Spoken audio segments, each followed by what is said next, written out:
From your most watched, most trusted weather source, here's your certified, most accurate First Alert forecast.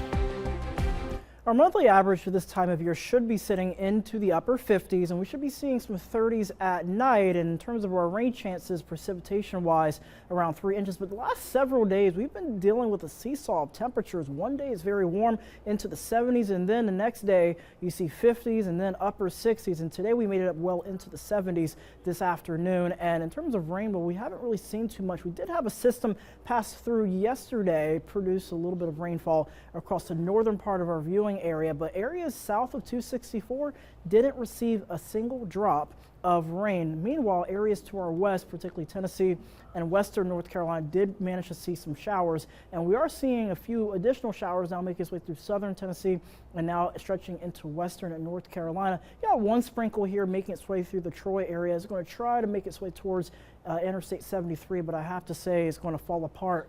We'll have more opportunities for some rain later tonight. Any bit of rain that we do see will be useful. Look at the drought monitor. Notice that we're sitting at moderate to severe drought. So we're getting periods of rain, but not enough to where we're putting a dent in the drought. And really the pattern that we've had in place over this week, we've had high pressure and full control of warm temperatures.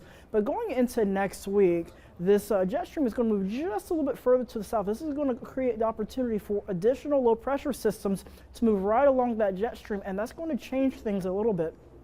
One is going to not only allow our temperatures to go up and down, but at least the opportunities for rain is going to increase, especially going into next week, Tuesday into Wednesday. That is important, especially given the fact that we have been seeing, again, drier than average conditions. Now, at least for right now, Morehead City looking nice and quiet. Sunset definitely took place earlier today. Air temperatures sitting into the 60s, 61 degrees in Greenville, 68 New Bern, 73 in Oriental, compared to a chilly 49 in Elizabeth City. So the cooler air is definitely rushing in from the north and east. So for tonight, we'll see temperatures dropping down to the mid 40s, upper 40s, even some 50s mixing in along the coast. We'll have a northeast breeze at around 5 to 10 miles an hour. And then tomorrow we'll see temperatures getting into the 50s and low 60s, but some of the latest guidance even suggesting that we may even see some temperatures overperform depending on where this stationary boundary is. If it moves a little bit further north, we'll see higher temperatures. If it moves further south, most of us will remain fairly cool.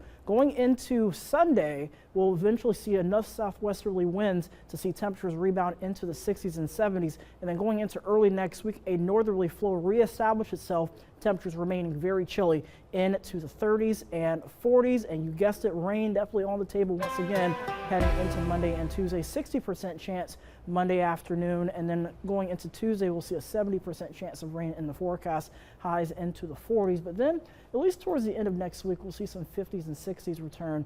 Overnight lows also remaining fairly chilly into the 30s and 40s. Yeah, a few 30s overnight it looks like, so definitely changing after today. But nothing terribly brutal. That's right. And again, I mean, we've been seeing, an up and down temperature swing, but we're used to it at this point. Yeah. And we're going to see a warming trend, return going into next week. We just got to hang on and just, deal with the rain chances, and also be sure to have the extra layers. And we need that rain, don't we? We definitely do.